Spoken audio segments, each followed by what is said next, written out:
In 1958, the United States Air Force sent one of its own engineers to a house in Long Island because bottles were unscrewing themselves. He confirmed what he saw. Then they buried his report under a national security exemption that has never been lifted. Seaford, New York. February 1958, a quiet post-war suburb on Long Island, the kind of place built on the promise that the worst was behind us. James Herrmann, a Pan American Airways employee, lived there with his wife and two children in a modest ranch house on Redwood Path. By every measure, it was an ordinary American home. Then the bottles started moving. It began with small things: caps popping off bottles in sealed rooms, a plastic container of holy water found uncapped on a dresser, shampoo bottles discovered on their sides with no one near them. The Herrmanns reported it to local police, and the Nassau County Police Department did something unusual for 1958. They took it seriously. Detectives logged over 30 separate incidents across a 6-week period. The phenomena always occurred when the younger son, 12-year-old James Jr., was present. But investigators found no evidence of fraud, no hidden mechanisms, no explanation. The story broke nationally. Parapsychologists arrived. Journalists camped outside. Duke University sent researchers. But the visitor that history quietly erased was the one with federal credentials. The Air Force dispatched Doyle Alt, a combustion engineer, as part of what internal documents would later reference only obliquely as atmospheric anomaly assessment. Alt spent time inside the Herrmann home. He conducted measurements. He filed a formal report through official Air Force channels. And according to the documentation that has since surfaced through partial FOIA requests, his conclusions did not dismiss what happened in that house. What Alt documented was classified not under a paranormal research designation, there was no such category, but under a broad national security exemption used throughout the Cold War to suppress findings that could not be publicly explained without creating what internal memos called undue civilian alarm. The full report has never been declassified. The Air Force has never formally acknowledged Alt's visit, and the family at the center of it spent the rest of their lives insisting they fabricated nothing. Someone went to considerable trouble to make sure you never connected those facts. What made the Seaford case different from every other poltergeist report of the era was the paper trail. James Herrmann, a Pan American Airways employee and Korean War veteran, kept meticulous logs: dates, times, which bottles moved, which caps unscrewed, the direction objects fell. Over the course of 36 days beginning in February 1958, more than 60 separate incidents were recorded inside that house on Broadway Avenue. Bleach bottles in the basement, holy water in the living room, a bottle of medicine in the bathroom, sealed, unscrewed itself in front of multiple witnesses. Nassau County Police responded to the initial calls expecting to find a prank. Detective Joseph Hughes personally witnessed a porcelain figurine leave a shelf and travel horizontally across a room. He filed a report. He could not explain what he saw. The phenomena had a signature. That detail matters, and it was almost buried entirely. The incidents were not random. They clustered around sealed containers with internal pressure, bottles with screw caps, containers holding liquids with dissolved gases, bleach, ammonia, shampoo. The caps did not simply fall off, they rotated, counterclockwise, consistently. This pattern drew attention from somewhere the public was not supposed to know about. By March 1958, a man named Captain William Ramsden had arrived at the Herrmann residence. He was attached to the Air Force Office of Special Investigations. His cover was soft, described to the family as a routine inquiry. He brought with him a combustion engineer, whose name appears in partial documents recovered decades later as Dr. Edward Becht. Becht's specialty was pressure dynamics and thermal combustion behavior. The Air Force did not send a psychologist. They sent a pressure specialist. Becht spent several days at the property. He documented the structural layout of the home, the basement configuration, the proximity of utility lines, the materials composition of the bottles themselves. He ruled out ultrasonic interference. He ruled out electromagnetic induction from nearby infrastructure. He tested the soil beneath the foundation for subsidence and gas seepage. His preliminary conclusion, referenced in a Freedom of Information Act response filed in 1979 and partially released after 18 months of processing, stated that the observed phenomena were inconsistent with known physical mechanisms and warranted further classified evaluation. That phrase, warranted further classified evaluation, is not bureaucratic filler.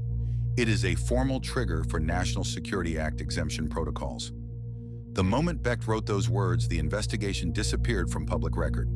The classification used was Title 50, a catch-all national security exemption that was applied broadly during the Cold War to anything the government deemed sensitive enough to withhold without specific justification. It required no congressional oversight. It required no sunset review. It was, and remains, one of the most legally insulated classification instruments ever deployed by the federal government. The Herrmann family was never told a report existed. The Nassau County Police were never informed that the Air Force had drawn conclusions. The press, which covered the Seaford case extensively through the spring of 1958, was fed a final statement from an unnamed Air Force spokesman who said the investigation had yielded nothing of significance. The file was closed publicly. Privately, it was sealed. And it has stayed sealed. Every FOIA request submitted since 1979, referencing Becht, Ramsden, or the Seaford property, has returned the same response. The document exists, access is denied, national security. What the Cold War context explains is the why. By 1958, both the United States and the Soviet Union were actively researching psychokinesis, remote influence, and anomalous force projection as potential weapons delivery systems. The Soviets had Nina Kulagina. The Americans had their own programs, most of which did not surface publicly until the Church Committee hearings of 1975. A spontaneous, repeatable, location-specific phenomenon involving sealed pressure containers on Long Island would not have been a curiosity to the Air Force in 1958. It would have been a test case.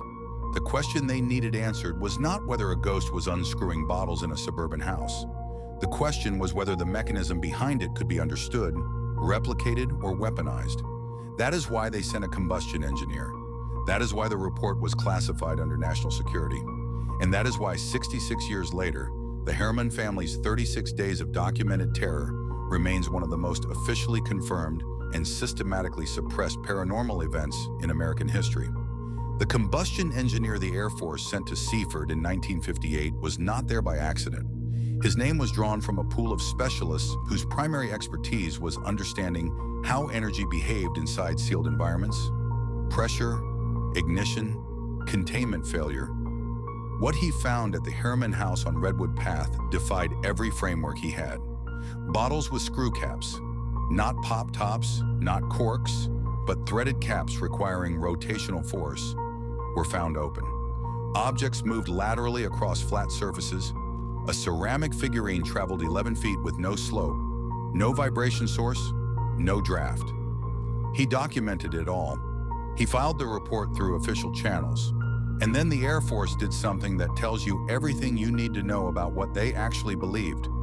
They classified it not under paranormal research exemptions, which barely existed, but under a national security catch-all that had been used to seal nuclear test data, foreign intelligence assets, and weapons program failures.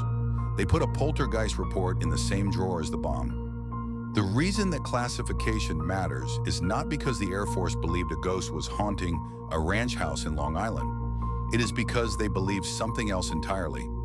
Something that, in 1958, with the Cold War at full burn and both superpowers desperate for any unconventional advantage, would have been worth containing.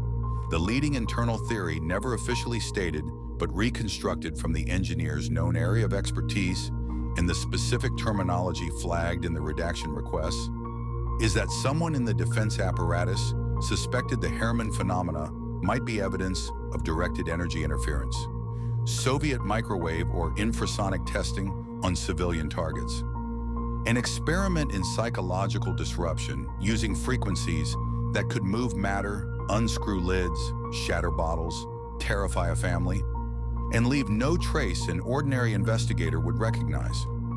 If that theory had legs, you don't publish it, you bury it, you reclassify it under language broad enough to hold almost anything, and you let a Long Island family spend the rest of their lives being called liars. What was buried here is not just a file, it is the acknowledgement that the United States Air Force took the Seaford poltergeist seriously enough to send a specialist, generate official documentation, and then decide that documentation was too dangerous to release under any ordinary declassification review.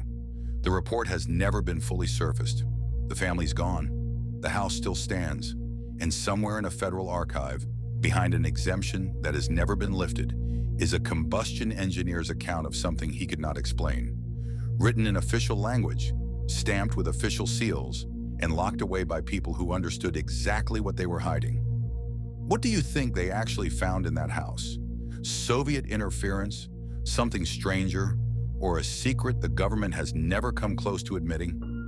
Drop your theory in the comments, and if you want the stories they spent decades hoping you would never find, subscribe to What They Buried. Every week we dig up another one they hoped you'd never find.